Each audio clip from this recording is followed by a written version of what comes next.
У ніч на 16 квітня 2024 року у російському Брянську було знеструмлено одразу декілька військових та промислових об'єктів. Внаслідок знищення трансформатора на електропідстанції без електроживлення, зокрема, залишилася військова частина номер 33149.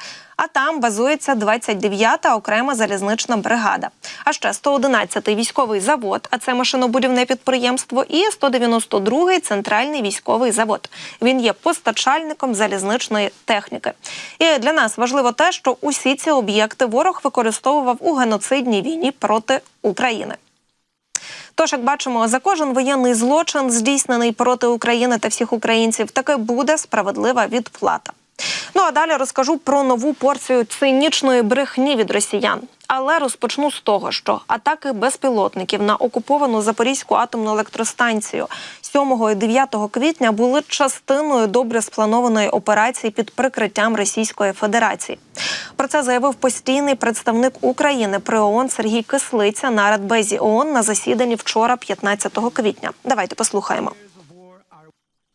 Те, що сталося на ЗАЕС 7 і 9 квітня 2024 року і після цього було добре спланованою операцією під чужим прапором з боку Російської Федерації. Вона була спрямована на зміщення фокусу від першопричини та єдиного способу усунути всі загрози ядерній безпеці, а саме деокупації станції. Кислиця додав, що Російська Федерація намагається приховати власну провину і перевести дебати на сфабриковані питання, покликані звинуватити саме Україну, і в надії зняти питання деокупації з порядку денного. З цією метою росіяни хочуть згодувати світу версію про те, що ядерні реактори, захист яких був спроєктований таким чином, щоб витримувати найсильніші удари, були атаковані малопотужними безпілотниками ближнього радіусу дії – FPV-блоками, відзначив дипломат. Також він нагадав, що безпілотники призначені для ураження піхоти і невеликих транспортних засобів на відстані кількох кілометрів.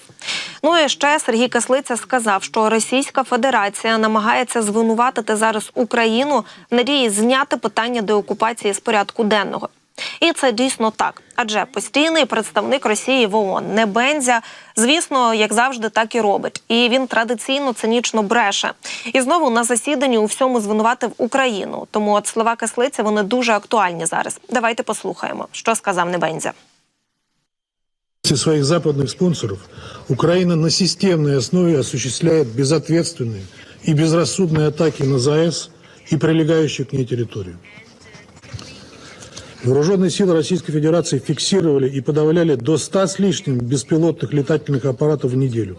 Наши западные коллеги, сами того не замечая, высказывались сегодня в форме ультиматума. Передайте контроль над ЗАЭС, и тогда ее перестанут обстреливать. Таким образом, они не только выдали режим Зеленского с потрохами, но и фактически признались в соучастии в этих безответственных обстрелах. Тем не менее, хочется верить, что у наших европейских соседей еще не атрофировался инстинкт самосохранения, и они не будут ставить под удар жизнь и здоровье собственных граждан. Ведь если украинские удары по ЗАЭС продолжатся, никто не может полностью исключить ядерную катастрофу регионального и даже глобального масштаба. Тож, як бачимо і чуємо, Небензя продовжує заявляти про необхідність зупинити київський режим і, звісно, традиційно звинувачує Київ у нападах на об'єкти ядерної інфраструктури.